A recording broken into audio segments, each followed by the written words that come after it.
I want to talk a bit about watches, right? Why is there so many Rolex watches here? Basically, I would say it's something that I like as a hobby, but it's also investment wise. I want to talk a bit about these watches here. This watch, this Rolex Submariner here, pretty much about 3 to 4 years ago, you could buy this Rolex watch for like 7,000, 8,000, whatsoever. Now you try to buy it, you're looking at anywhere from 11 to $12,000. You know, some places you'll find 13.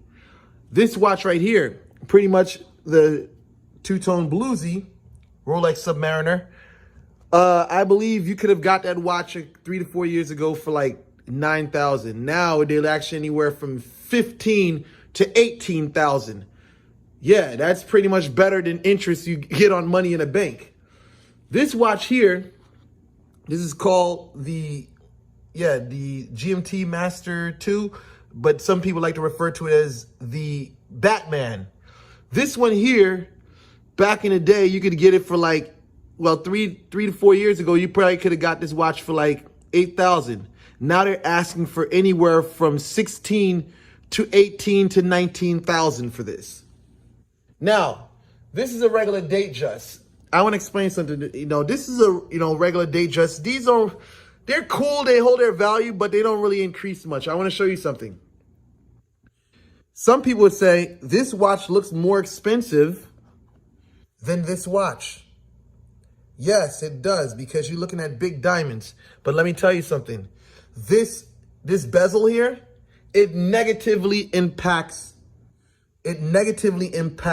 the sale of this watch, because most people are not looking for a diamond bezel. Most watch people that are into high-end watches, they're not looking for a diamond bezel. So to have a diamond bezel on this watch, yeah, it's 13. Yeah, it may add value to it, but who the fuck wants to buy? You know, there's some people that want a bezel on their watch, you know, but when you're selling this on the market, it tends to not sell as quicker as if you had the original bezel on here. Prime example, when most people want the Rolex, they want the original, right? So what I do, because the thing is, let me tell you something. When you start drilling holes in a watch, it kills the potential for the watch to grow in value. Like these watches here, if I would have drilled holes in this watch here, it would never go nowhere. The price would remain the same, you know? So with this here, this is pretty much a safety thing with me, where basically the bezel, I can take it off. So if I want to go out and show off in the club whatsoever, you know, and I want to show off on a date, I pop the bezel on.